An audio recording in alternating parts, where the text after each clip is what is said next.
Hi, this is Jim Montague, Executive Editor of Control Magazine and ControlGlobal.com, and this is the latest in our Control Amplified podcast series.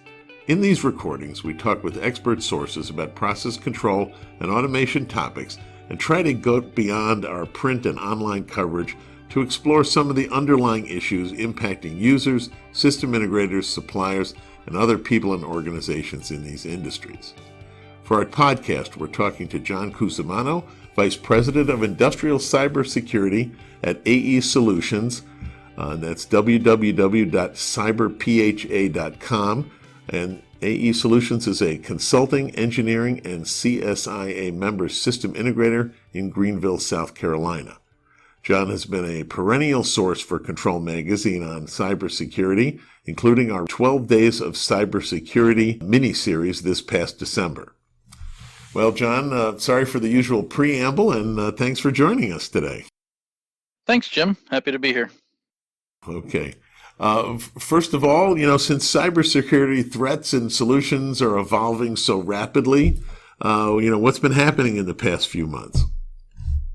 Well, in many ways, you could say it's more of the same in that we continue to see threats, vulnerabilities, and impacts or consequences, or I guess you could say incidents, that are all following along the same lines as we have been seeing for the last couple of years, but just more and more frequent. So if I took those independently, so for example, new threats, we're seeing most of them are in the malware category, and most of those are in the ransomware category. So new ransomware like RYUK, Doppelpaymer, Locker Goga, Maze, Snake, lots of interesting names that are generally all focused on some form of ransomware encrypting files on computers.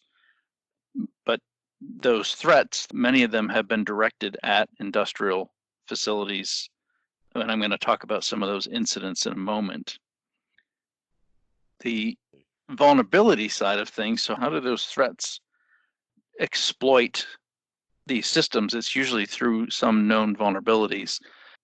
In the recent past, it's been related to the Eternal Blue vulnerability with SMB v1. That was the cause of now infamous ransomware like WannaCry and NotPetya. More recently, we're seeing them based on some different vulnerabilities, like vulnerabilities, one called Bluekeep, RDP vulnerabilities, and then Microsoft has announced vulnerabilities in SMB version 3. So it was SMB version 1 that was kind of the culprit for the WannaCry and NotPetya related ransomware. So we can expect that now that Microsoft has announced that there's vulnerabilities in SMB3, and as of currently don't think there is a patch for that yet, that we will see attackers take advantage of those. So what that means is there have been incidents, and that's really what matters. There can be threats, there can be vulnerabilities, but it's where those come together to cause an incident. So some of the bigger incidents in recent times, a UK-owned company called Evraz has been the victim of ransomware. They have operations in Russia, Ukraine, Kazakhstan, Italy, Czech Republic, and also here in the US and Canada. Their operations were paralyzed across Canada and US. Most of their manufacturing operations shut down. And this one was blamed on the RYUK ransomware. Okay. Well, I was just going to add, when we spoke last fall, you emphasized that the Triton Trisis safety system malware shook up users who previously thought their safety systems were secure. And I was just, wanted to know now, are they continuing to wake up, and, how have they been responding lately? Yeah, that's been interesting to see the response to that. So fortunately, the world hasn't seen any variants or new safety system attacks, at least not that I'm aware of, and I follow this pretty closely. But asset owners have definitely been responding to the threat of the Triton, Trisis, or any subsequent variations of that. So where I've personally seen it is we've been asked to perform a lot more safety system cybersecurity assessments, particularly around the requirements in 61511, or I should say IEC 61511, which is the functional safety standard. So it's not a cybersecurity standard, it's a safety standard that was modified in 2016 to add requirements that any safety system must be evaluated for cybersecurity as well. And on top of that, we've seen companies that are actually have gone back to their internal safety system standards and add that requirement internally. So they're basically adopting these two new requirements in 61511 that came out in 2016, which, just as a reminder, that actually predates when Trisis and Triton were discovered, which was late 2017. So the standards went into effect in 2016 saying you really should or must, shall, I think they're shall statements, you shall assess the security of your safety instrument systems. Late 2017, we actually saw a very compelling reason to do so. And I'd say in 2019 and ongoing, companies are adopting that and actually changing their internal standards and making it a required practice. I'm particularly seeing it for greenfield. When companies are putting in new safety systems or upgrading their safety systems, they're adding that as a requirement to the engineering team to perform cybersecurity assessments.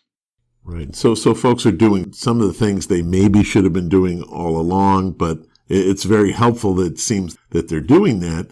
And then thinking about cybersecurity as part of a safety strategy is a very popular route to take for a lot of people because conceptually, it makes it easier to approach, I guess, right? There's very compelling reasons to do so, right?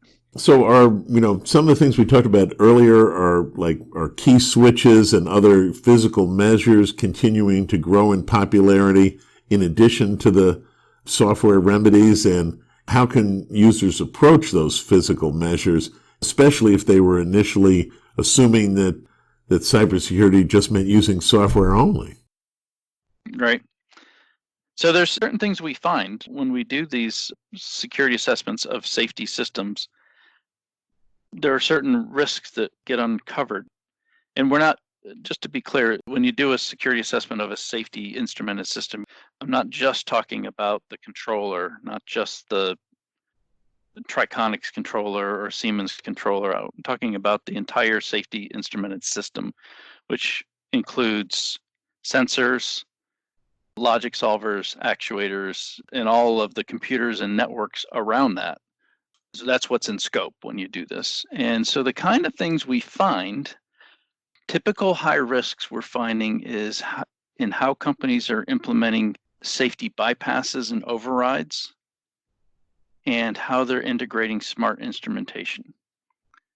So safety bypasses and overrides, it's common that there are times, usually for maintenance reasons, that you may need to temporarily bypass a safety instrumented function, or actually more appropriately, a single device, like if you're voting 3 pressure transmitters, 2 out of 3, one of the pressure transmitters has some kind of an issue, you want to go do work on it, you typically would put it into bypass, and that would take it out of the vote. But it's in how companies are implementing these bypasses, what technology are they using, what access control is required, what authorization levels, can one person do it, or does it require separation of duties where 2 different people have to participate in order to put the function into bypass? Because when you're bypassing a safety function, you are temporarily disabling that safety function, or at least degrading it. So you need to do it carefully, it needs to be monitored, and you need to make sure that you remove the bypasses when the work is done. That's a big area that we're finding risk in how that's implemented. Is it a button on the HMI that the operator can press? Does it require some elevated levels of privilege? Is there a key switch involved? Can one person do it, or does it require 2 people? Can it be done all remotely, or does somebody locally in the plant have to participate? And the solution to that usually is some combination of better access control, better monitoring, and many times some physical measures like key switches that are either in the field or in the control room, that somebody that is in the plant is participating in either putting that safety function into bypass or removing it. There's a lot of different solutions, but most of the time, the ways to reduce the risk are relatively inexpensive. They just require a little bit of engineering and many times some operational procedural changes. Right. So what you're talking about really is a lot of the good basic practices and hygiene that are logical and, should be well known already, right? It should be, but oftentimes it's not till you take a look at the big picture and study the safety system and the networks and computers around it, that you're able to see where there are gaps or vulnerabilities in the design, where people make a lot of assumptions about how things are supposed to operate, but they're not always seeing, until they do a study like this, they're not seeing, oh yeah, but a malicious person or a malicious user or malicious software might be able to do the same thing that I want my authorized user to do. But they'll recognize that they may not have put the controls or countermeasures in place to prevent an unauthorized user from doing the same thing. Right. But the remedies are easily accessible once you have that overall view, I guess, right? They usually are. Yeah. You can engineer a solution without necessarily spending a lot of money. Cool. What was there any other underlying, cybersecurity issues or remedies that have emerged or become more prominent recently? Well, I touched on instrumentation a moment ago, and that's another area that needs to be studied a little more carefully. So smart instrumentation is great, HART, foundation, field bus, digital instrumentation, but how you integrate that into either your basic process control or your safety systems can have unwanted cyber exposure or vulnerabilities. A good example is smart transmitters or smart valve positioners that are part of, could be either a basic control or a safety function, but let's take safety function to stay on that same theme. So say you've installed some smart, I'll stick with pressure transmitters, some smart pressure transmitters in a safety function, and they can be connected to an asset management system for maintenance purposes, for instrumentation techs to be able to maintain those instruments, and they can do so remotely. What can often be overlooked is the fact that that instrument is part of a safety function, and there are certain parameters that if they are changed, like for example, the range on the transmitter, if those parameters are changed, it will change the safety function. So you don't want those inadvertently changed. And if the instrumentation can talk to an asset management server that is usually sitting up at level 2 or 3 in the control system hierarchy, Purdue model, that you could actually be implementing change at level 0 in your safety strategy from a device at level 3 with many times no additional controls or barriers other than access to that asset management server. So that needs to be looked at. And there are remedies to that. Simple things like most instrumentation products do have an integral key switch, or actually usually a dip switch, that you can put it in so it's in write protect mode. So you cannot change critical parameters remotely. That's one solution. Other solutions might be to put those instruments in a separate group with additional access controls, and really, or even a separate asset management client for those devices. Again, you can engineer solutions. They're not typically all that costly. You just have to recognize the risk in the design and make some appropriate changes. And safety systems have always merited and required, an additional level of awareness, beyond the regular control. So a lot of this should be familiar to, or at least approachable by folks pursuing cybersecurity as well, correct? Yeah, that's correct. It's an interesting situation because in many cases it's the technology that's enabled us to do some really great things, but it is introduced vulnerabilities that weren't obvious to the people that installed them. Remote access is another good. We didn't go there, but remote access is another technology now that's readily available. There's lots of ways that you can implement remote access. And again, you have to make sure that when you're introducing remote access to your control systems, that you're doing it in a secure manner, and that you should go and even an extra step on your safety systems. And many companies just say there is no remote access to safety systems. Others do it, but they want to have at least one additional layer of protection, if not more. Then, getting more a little bit into the human element side, how can control engineers and other operations technology personnel or OT personnel understand IT's security priorities and policies? And then how can IT appreciate process operations and safety priorities? And also, how can they learn to work together on cybersecurity? Is it just better leadership by senior management, or what's needed? Yep, it's an ongoing challenge that industry faces. And the interesting thing that I found is that industrial cybersecurity is the thing that is forcing IT and OT to work together, because it's a problem that neither group independently can solve. They need to work together. You need to have people that understand IT and networks and servers and domains and remote access technology and so on, network segmentation, and then you need automation and operations personnel that can correctly apply those technologies in a way that is still appropriate for operations. In other words, you can't just turn over all of that to IT, because IT personnel typically don't understand operational constraints in the operations environment. But the automation people don't have the skills many times to implement. So it's a forcing function. These groups need to work together. And we're seeing more and more a breakdown of those barriers. The three things that come to mind for me in terms of how to bring these disciplines together: training is one, and there's lots of training out there focused on ICS cybersecurity. Most of that training is designed for either teaching IT people about OT and how to secure OT, or teaching OT people about IT and IT security concepts. The second one is to just get people working together and collaborating on projects, get IT involved early. That's the biggest mistake I've seen companies make, is that moving along on a big automation system upgrade or putting in a new greenfield system, and at the 11th hour somebody says, hey, we should probably secure this.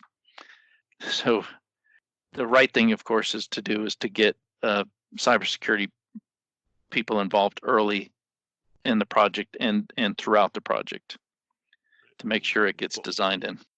Well, bolt-on is nowhere as good as baked in, I think everybody's saying, right? Right. Build security in is a motto out there that people say.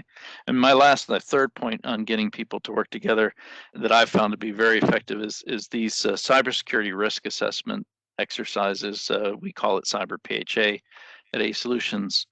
They are designed to be cross-functional in nature, because no one person in one discipline can really understand how the system's constructed, how it operates, where the vulnerabilities are, what the impacts could be if the system was compromised, and therefore what are the risks. When we do a CyberPHA, it is a team effort. It's cross-functional in nature. We facilitate and guide the process, but it's all around getting those disciplines together usually in the same room. And coronavirus times, it's probably going to be remote, and that works as well. But getting the people all talking about the same thing. Typically we look at it zone by zone. So we talk about what are the threats, what are the vulnerabilities, what are the consequences, and you need everybody's perspective on that to get a realistic answer and to get buy-in on what things need to change to achieve tolerable risk. Yeah, and also on the teaching front, I know we talked earlier about AE Solutions recently partnering with the SANS Institute to offer the one-day class, ICS Cybersecurity for Managers, which is based on applying the NIST cybersecurity framework and the ISA/IEC 62443 standard. So how's that effort going lately? And then how's the focus or curriculum, been updated at all recently? Going really well. So we just ran the course for a second time on March 4th at the SANS ICS Summit in Orlando, just in time before all flights were grounded. The class was full except for a few that just couldn't make it due to their company's travel restrictions at the time. But we got great reviews from the students, and we did make some improvements from the inaugural class was in October of last year in Houston, and then the second one was in March. And SANS has decided to run the course again at their fall summit in Houston, and we are actively working on making that course available online very soon. There we go. Netflix and YouTube. You can imagine what one of the drivers is.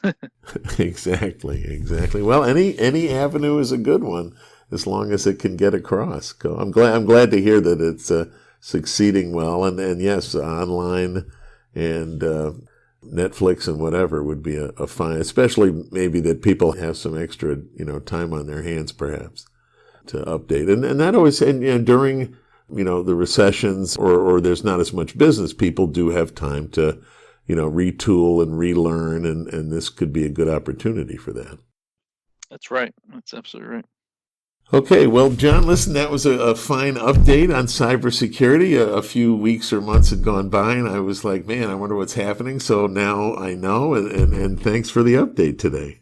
Oh, great. Yeah, thanks, Jim, for having me and for hosting the podcast. Terrific. Okay, this has been, as we always say, another Control Amplified podcast. I'm Jim Montague. Thanks for listening, and please remember that Control Amplified podcasts are available on most podcasting apps, such as the iTunes Store and Google Play, and, of course, always at Control Magazine's YouTube channel.